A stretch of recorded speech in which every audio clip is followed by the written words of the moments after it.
مولاي صل وسلم دائما أبدا على حبيبك خير الخلق كلهم مولاي صل وسلم دائما أبدا على حبيبك.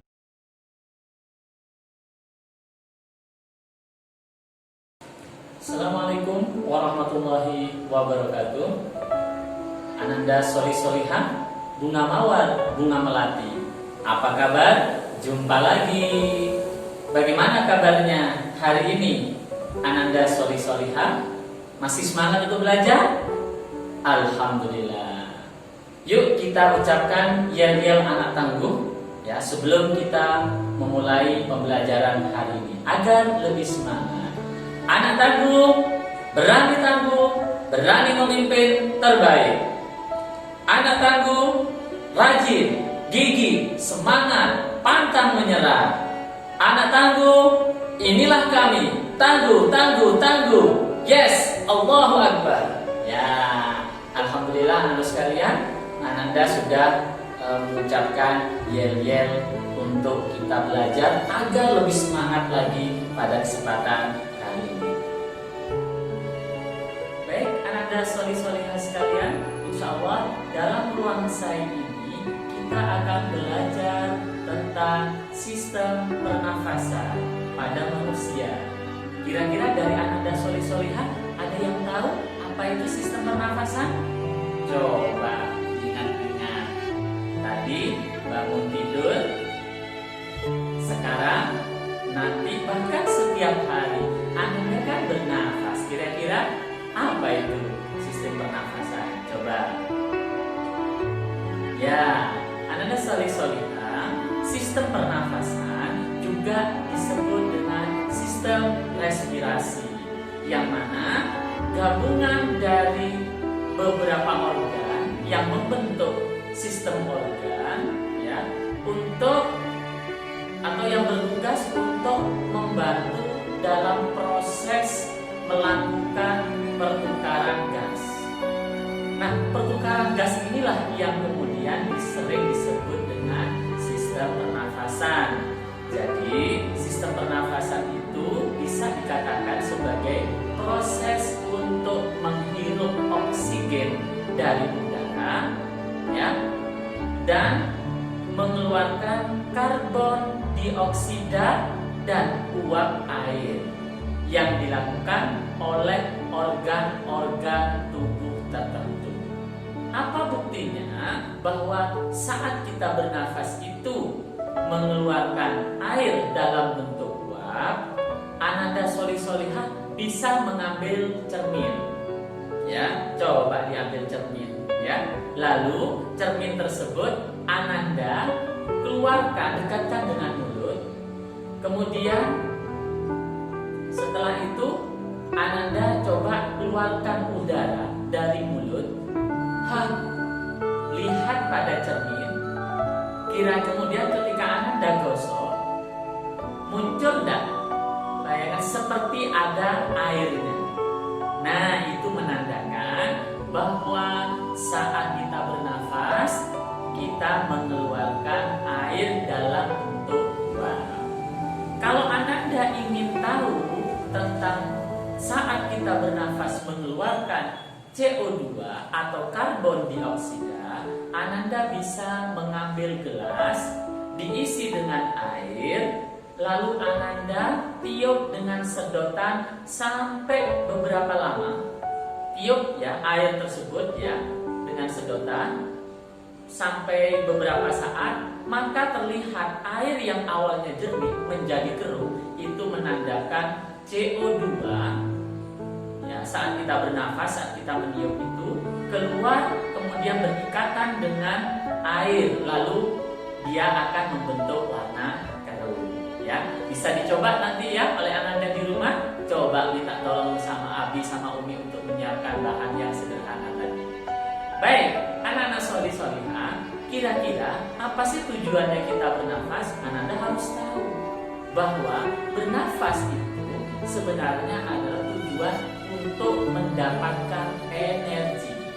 Loh, kok bisa? Ya, untuk mendapatkan energi, ya, tentu sebelumnya kita sudah makan. Maka sari-sari makanan itu akan simpan di dalam tubuh dalam bentuk cadangan makanan.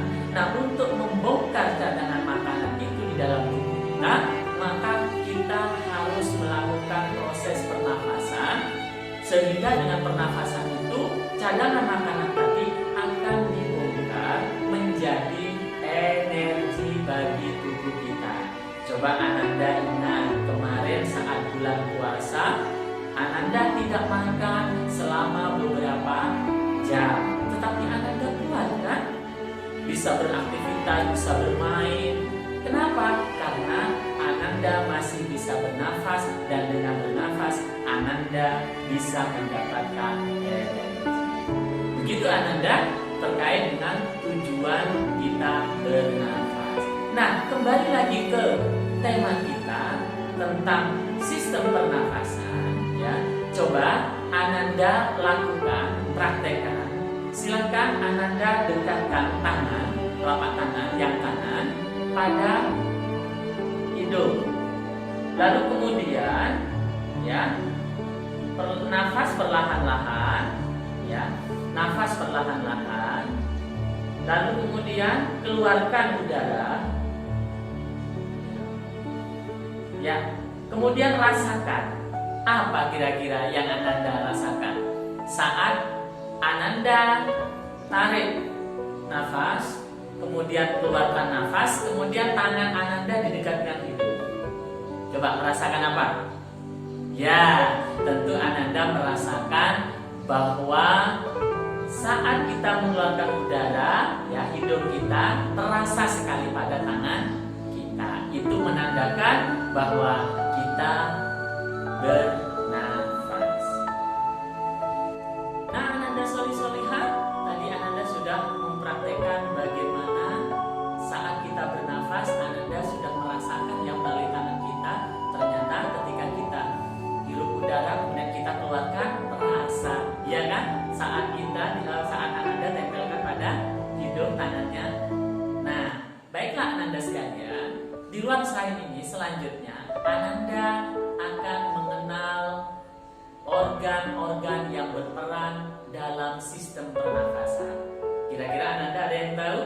Nah, mari kita belajar bersama dengan Ustaz Masuri pada kesempatan kali ini.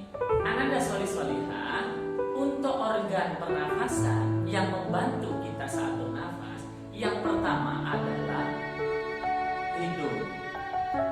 Ya, pada bagian hidung ini Ananda bisa melihat pada gambar ini, ya, di mana pada bagian hidung terdapat yang namanya bulu hidung atau rambut hidung. Apa fungsinya rambut atau bulu hidung pada bagian hidung ini? Fungsinya adalah untuk menyaring udara, ya, agar kotoran yang bersama udara itu tidak masuk pada tubuh kita. Buktinya kalau udara kotor saat kita hirup, Ananda merasakan bersih, kan? Ya. Lalu yang kedua, fungsi bulu hidung, ya, pada rongga hidung itu adalah untuk mengatur suhu udara yang masuk ke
terdapat yang namanya laring atau yang dikenal dengan istilah pangkal tenggorokan.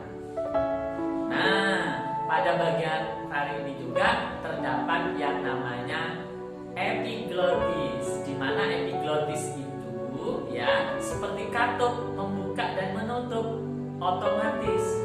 Ya, karena saat kita bernafas dan juga bersamaan mungkin kita makan, ya, atau sebaliknya saat kita makan bernafas juga terus berlangsung, maka saat ketika kita menelan makanan, epiglottis ini akan menutup saluran udara pada tenggorokan sehingga makanan tidak masuk.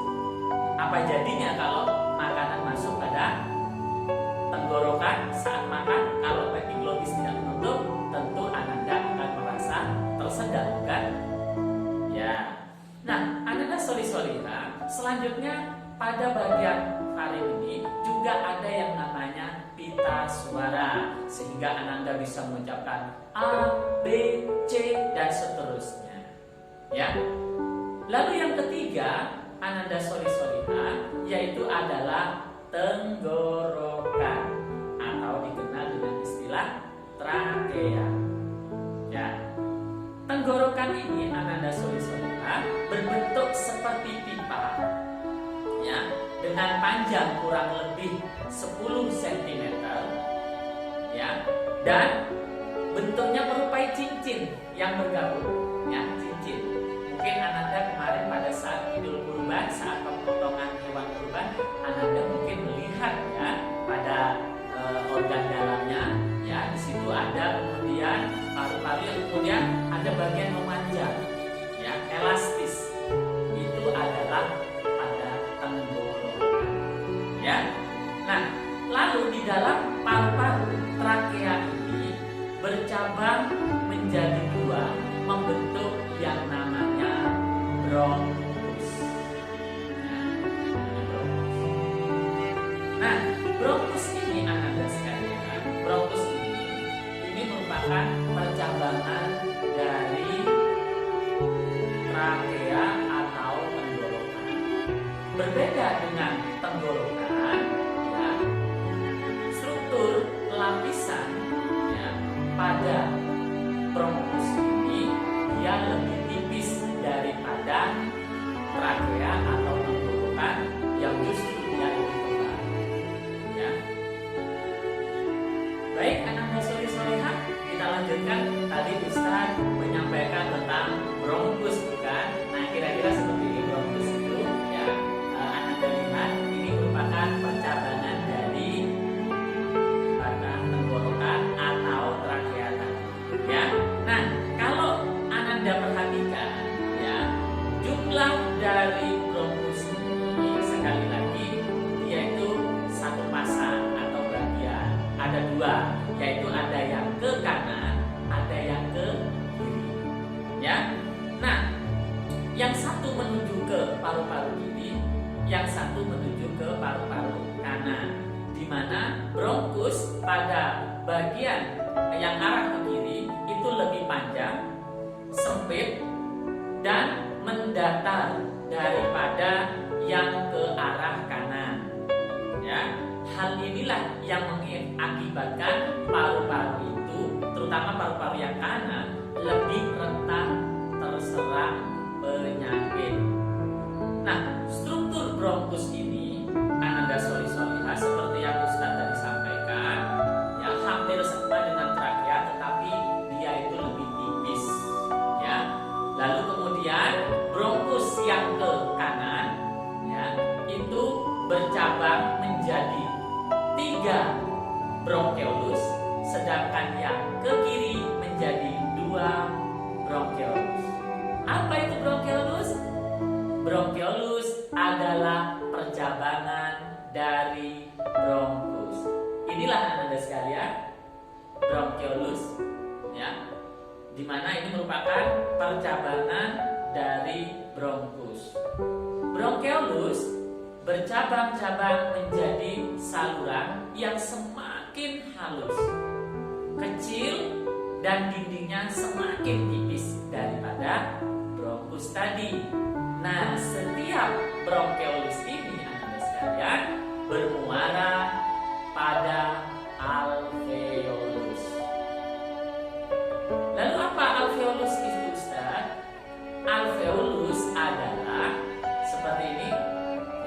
bentuknya menyerupai anggur, ya. Nah, fungsi dari alveolus ini Anda sekalian adalah tempat pertukaran gas, yaitu CO2, karbon dioksida, dan juga oksigen, ya. Nah, karena di bagian alveolus ini terdapat pembuluh darah, yang mana darah yang beredar dari seluruh tubuh nanti akan masuk ke paru-paru bagian alveolus ini, sehingga terjadi pertukaran gas antara oksigen dengan karbon dioksida. Saat Ananda bernafas, menghirup udara, asumsinya udara yang Ananda hirup itu banyak atau kaya terdapat oksigen. Nah, kemudian darah yang beredar di dalam tubuh kita itu akan kaya akan CO2. Nah, yang kaya akan CO2, darah yang kaya CO2 masuk ke dalam paru-paru tadi. Lalu kemudian masuk pada bagian alveolus. Lalu kemudian dia akan digantikan gas CO2 atau karbon dioksida tadi digantikan dengan oksigen yang baru masuk, ya, yang tentu nanti masuk ke alveolus juga. Kemudian disitulah bertukar antara gas CO2 dan oksigen di dalam alveolus. Begitu Ananda sekalian untuk proses pergantian antara gas CO2 dan oksigen tadi, atau karbon dioksida dan oksigen tadi. Nah, yang perlu diingat Ananda sekalian, semua bagian tersebut atau alveolus itu kemudian dibungkus dengan paru-paru. Baiklah Ananda solih-solihah, kita lanjutkan. Tadi Ustadz menyampaikan tentang paru-paru. Nah, paru-paru Ananda sekalian bentuknya seperti ini. Luar biasa ya ciptaan Allah Subhanahu wa taala, ya. Paru-paru bentuknya seperti ini, ya. Pada paru-paru atau paru-paru itu terletak pada rongga dada, kira-kira di sini. Ananda sekalian, ya, kira-kira di sini. Ya. Di mana paru-paru itu ada di bagian kanan, ada di bagian kiri, ya. Paru-paru kanan, yang kanan terdiri atas 3 glambir atau 3 lobus, sedangkan pada paru-paru yang kiri, ya, terdiri dari 2 glambir atau 2 lobus, ya. Nah, paru-paru diselimuti oleh lapisan tipis, ya, yang dinamakan dengan pleura. Jadi pleura itu adalah selaput tipis yang melindungi organ paru-paru. Ingat Ananda solih-solihah, pada bagian rongga dada di situ ada organ dalam yang lainnya.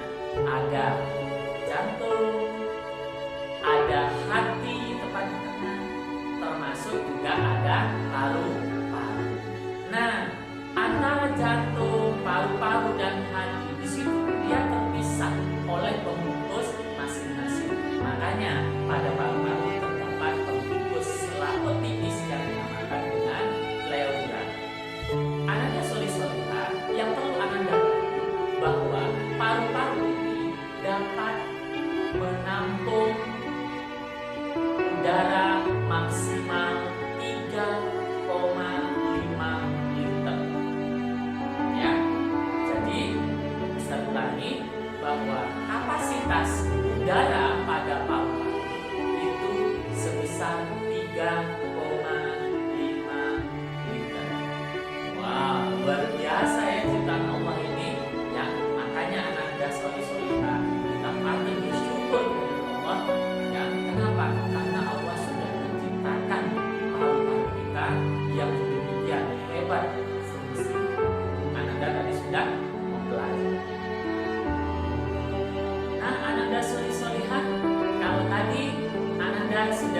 belajar bersama Ustaz Masuri terkait dengan organ-organ pernafasan. Lalu bagaimana ya kita itu bisa bernafas, atau bagaimana mekanisme kita bernafas atau jalannya udara saat kita bernafas. Anda bisa perhatikan di sini. Inilah gambar secara lengkap organ pernafasan, ya. Dimana Anda bisa melihat di sini pada bagian awalnya udara akan masuk melalui rongga hidung, ya, melalui rongga hidung. Lalu kemudian setelah rongga hidung ini udara masuk melalui rongga hidung, maka akan melalui yang namanya trakea atau tenggorokan, di mana di situ nanti udara akan terus menuju pada bagian bronkus, ada yang ke kiri, ada yang ke kanan. Lalu kemudian nanti menuju ke bronkiolus, percabangan atau jabangan yang di sini, percabangan, ya, kanan maupun kiri. Lalu kemudian setelah di bronkus, di bronkiolus. Nah, setelah di bronkiolus, lalu kemudian bermuara pada bagian yang seperti anggur ini, Anda sekalian, yang dinamakan dengan alveolus. Nah, di alveolus itulah Anda solihah, seperti yang Ustadz tadi sampaikan, terjadi pertukaran gas oksigen dengan gas karbon dioksida. Nah, agar nanti Anda solihah lebih paham bagian-bagian dari organ pernafasan tadi, silakan Anda nanti di rumah, ya, boleh minta bantuan Umi untuk menyediakan krayonnya. Silakan Anda warnai yang ini, ya, organ pernafasan ini. Silakan Anda warnai semenarik mungkin dan berbeda-beda bagiannya tadi. Lalu kemudian Anda tempel di kamar Anda masing-masing, sehingga Anda akan selalu teringat betapa Allah Subhanahu wa Ta'ala menciptakan organ pernafasan kita dengan luar biasa baik. Bagaimana anak tahu sekalian? Ya, selanjutnya Anda rasanya di ruang sains ini kurang menarik ya, tanpa kita belajar sambil mempraktekkan bagaimana mekanisme kita bernafas. Setelah ini Ustadz akan mengajak Anda di rumah bisa praktek membuat alat peraga sederhana, bagaimana paru-paru kita sebagai organ pernafasan itu bisa berfungsi. Nanti Anda akan Ustadz tunjukkan bagaimana cara membuat alat peraga pernafasan sederhana. Ustadz harap Anda di rumah bisa mempraktekkan setelah melihat tayangan ini. Baiklah, Anda solihah, tadi Ustadz sudah berjanji akan mengajari Anda bagaimana membuat media pembelajaran, yaitu alat pernafasan manusia secara sederhana. Ustadz berharap Anda solihah bisa praktek di rumah ya. Silahkan minta tolong Abi sama Umi untuk menyiapkan di rumah. Yang dibutuhkan sederhana saja. Yang pertama adalah botol bekas ukuran 1,5 liter. Kemudian Anda dipotong ini ya, botolnya ini dipotong ya, kira-kira menjadi separuh bagian ya. Kemudian jangan lupa tutupnya ini dilubangi ya, bisa menggunakan gunting ya, atau bisa menggunakan paku yang dipanaskan kemudian dilubangi ya, seukuran sedotan. Lalu kemudian Ustadz di sini juga punya 2 sedotan, terutama 2 sedotan yang bisa dibengkokkan ya. Kemudian ada sedotan yang lebih besar, biasanya ini untuk es gitu ya, yang lebih besar sedotannya. Kemudian ada 3 balon. Nah, 3 balon. Yang 1 balon itu silahkan digunting pada bagian bawah. Ya. Kemudian ada karet gelang. Di sini ada karet gelang. Nah, silahkan. Sederhana sekali ya Anda di rumah. Nah, cara yang pertama adalah kita buat ya model. Ini adalah model kira-kira batang tenggorokan atau trakea, yang mana nanti ini menjadi dua saluran ini, dua sedotan ini, yang satu ke kanan bengkoknya, yang satu ke kiri. Lalu kemudian ini kita masukkan ke dalam sedotan yang lebih besar ya, kita masukkan bersamaan seperti ini. Nah, sampai masuk, kemudian nah seperti ini. Jadi seperti kalau Anda lihat ya, seperti batang tenggorokan atau trakea, kemudian ini adalah bronkus ya, percabangan.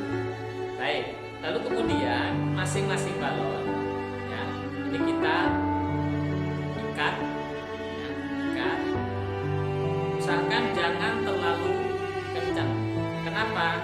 Agar balon ini bisa mengembang dan menepis. Nah, itu secara sederhana ya.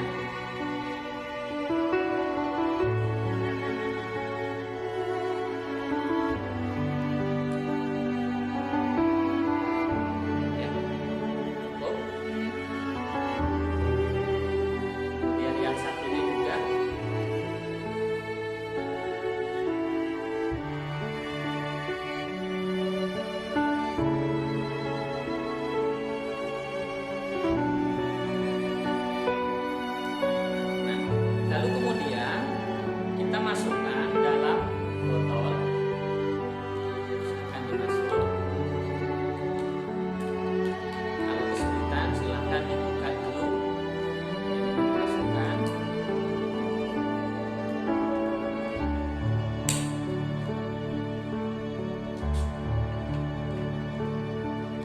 Dan kita tutup.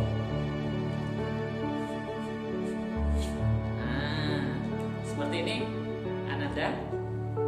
Silahkan nanti buat yang lebih baik daripada punyanya Ustadz ya di sini ya. Oke, sudah. Lalu kemudian yang sudah dipotong tadi, ya balon yang sudah dipotong, ini kemudian diikat bagian ujung, ujungnya diikat. Lalu kemudian kita tutupkan. Nah, seperti ini pada bagian yang sudah dipotong tadi, kita kemudian tutup dengan balon ini.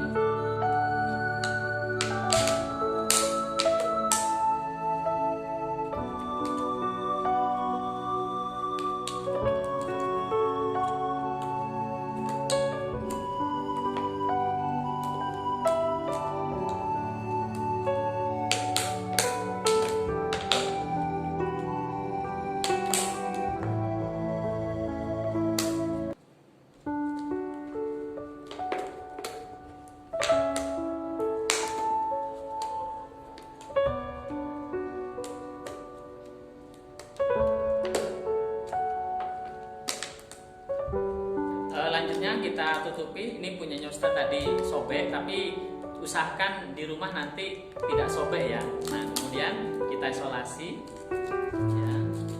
Nah, jadinya seperti ini, tertutup.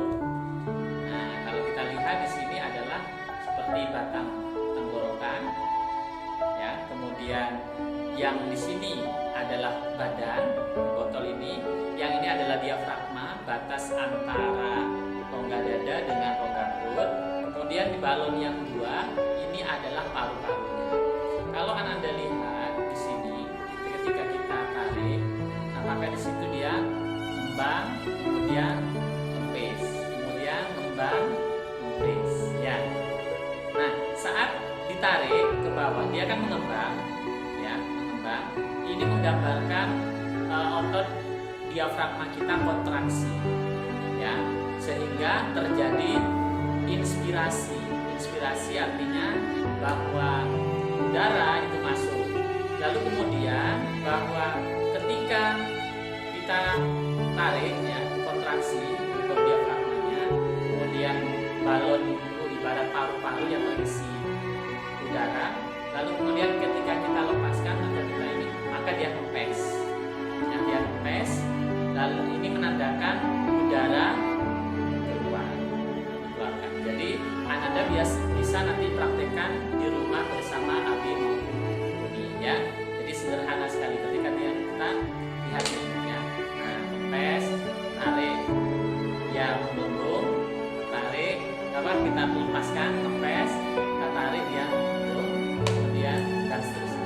Mungkin itu saja Ananda Solih Solihah. Mudah-mudahan bermanfaat untuk praktek yang sederhana ini. Atau Ananda bisa yang lebih sederhana lagi adalah organ pernafasan atau pernafasan yang sama. Ini Ustaz buat dari plastik. Ini lebih mudah lagi, plastik kecil, plastik besar. Ya, ini adalah ibarat trakea, batang tenggorokan tadi, dan ini adalah bronkus, ya, kanan dan kiri, dan ini adalah paru-parunya.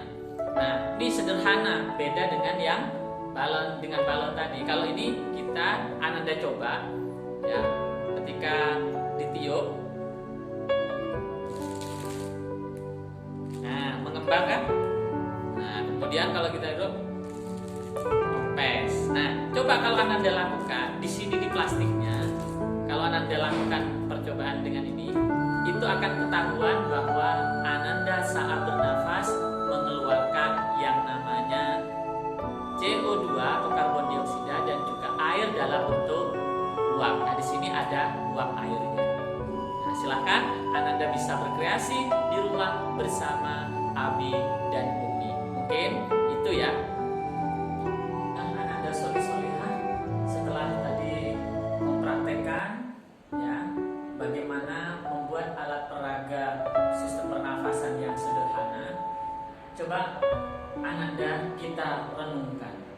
Ananda Solih Solihah tahu enggak siapa sih kira-kira yang menciptakan semua organ pernafasan dan oksigen serta yang mengatur jumlahnya yang begitu banyak dan seimbang ini? Siapa kira-kira menurut Ananda Solih Solihah? Ya, betul Ananda sekalian, bahwa yang menciptakan dan yang mengatur semuanya itu hanyalah Allah Subhanahu wa Ta'ala. Nah, Ananda tahu ya bagaimana kita bernafas saat proses menghirup udara dan menghembuskan udara secara sadar maupun tidak sadar. Kira-kira siapa yang mengatur dan menjalankannya? Apakah kita bisa menghentikannya? Tidak, sekali-sekali tidak. Ananda Solih Solihah, Masya Allah ya, itu semua yang menggerakkan dan yang mengatur adalah Allah Subhanahu wa Ta'ala. Kita tidak mampu untuk ikut campur. Bahkan oksigen itu tidak akan tersesat ya. Alat pernafasan tidak bisa kita kendalikan. Mereka berjalan sesuai dengan fungsinya masing-masing. Ada yang berfungsi untuk menghirup oksigen, ada yang kemudian berperan untuk mengantarkannya sehingga kita bisa bernafas. Masya Allah, Maha Agung Allah yang menciptakan dan mengatur sistem pernafasan dalam tubuh. Oleh karena itu Ananda sekalian, sudah seharusnya dan sepatutnya kita bersyukur atas karunia Allah Subhanahu wa Ta'ala yang luar biasa dan diberikan kepada kita. Nah Ananda Solih Solihah, jika bukan Allah yang mengatur semua ini, tidak mungkin sistem pernafasan kita ini bisa berjalan rapi dan sempurna. Allah Subhanahu wa Ta'ala berfirman di dalam surat Ali Imran ayat 145. A'udzubillahi minasyaitonir rajim. Bismillahirrahmanirrahim. Wasanajzis syakirin. Dan sungguh orang-orang yang bersyukur akan kami beri ganjaran. Oleh karena itu Ananda Solih Solihah, maka patutlah kita bersyukur atas kebaikan yang sudah diberikan Allah Subhanahu wa Ta'ala kepada kita. Coba Ananda bayangkan di saat yang lain mungkin ya, jika Allah tidak, Ananda Solih Solihah, apa jadinya jika Allah tidak menciptakan sistem pernafasan di dalam tubuh kita itu sekaligus mengaturnya? Kira-kira apa yang terjadi? Tentu kita tidak dapat bertahan hidup, bukan? Karena kebutuhan tubuh kita akan oksigen dan tidak akan terpenuhi, maka tentu kita akan bisa meninggal. Bayangkan Anda solihah sekalian, orang yang mengalami gangguan sistem pernafasan karena alat pernafasannya tidak berkembang, tidak berfungsi dengan baik, mereka harus dibantu dengan tabung oksigen. Coba berapa biaya yang harus dikeluarkan untuk membeli oksigen dalam bentuk tabung yang kecil? Sedangkan Allah memberikan limpahan rahmat berupa oksigen yang tidak terbatas, maka selayaknya kita untuk bersyukur kepada Allah Subhanahu wa Ta'ala. Satu paru-paru saja yang berfungsi, maka kita akan merasakan sesak nafas. Bagaimana jika kedua paru-paru kita yang kanan maupun yang kiri tidak berfungsi? Tentunya kita akan sulit untuk bisa bertahan. Nah, Anda sekalian yang soleh dan solehah, begitu sayangnya Allah kepada kita.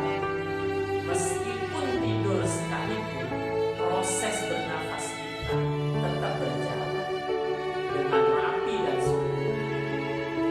Jadi, Anda soleh-solehah, sepatutnya kita bersyukur atas nikmat Allah ini dan membawa ketaatan kita semakin bertambah. Setiap waktu kita harus ingat Allah.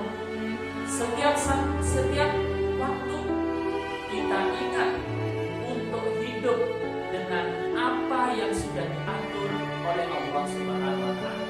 Misalnya dengan menjaga lisan kita, menutup aurat, sholat yang tertib, rajin murojaah, menyayangi saudara, dan lain-lain. Tidak sampai di situ saja, kita juga harus menjaga kesehatan kita, khususnya kesehatan sistem pernafasan kita sebagai bentuk rasa syukur kepada Allah Subhanahu wa Ta'ala. Oleh karena itu, Ananda solihah, mari kita jaga sistem pernafasan kita dengan sebaik-baiknya. Alhamdulillah, Ananda solihah, hari ini kita sudah belajar tentang sistem pernafasan pada manusia. Nah, selanjutnya Ananda solihah, agar Ananda semakin memahami dan kita semakin bersyukur kepada Allah Subhanahu wa Ta'ala, yuk coba Ananda latihan soal di rumah. Yang pertama, apa yang tadi Ananda pelajari atau yang pertama, apa saja ya tadi organ pernafasan pada manusia? Untuk apa fungsinya? Lalu yang kedua, siapa ya yang mengatur sehingga sistem pernafasan kita bisa berjalan dengan sempurna? Lalu yang ketiga, bagaimana sikap kita sebagai anak muslim dengan adanya sistem pernafasan ini? Bersyukur dengan cara apa ya? Barakallahu fikum Ananda solihah.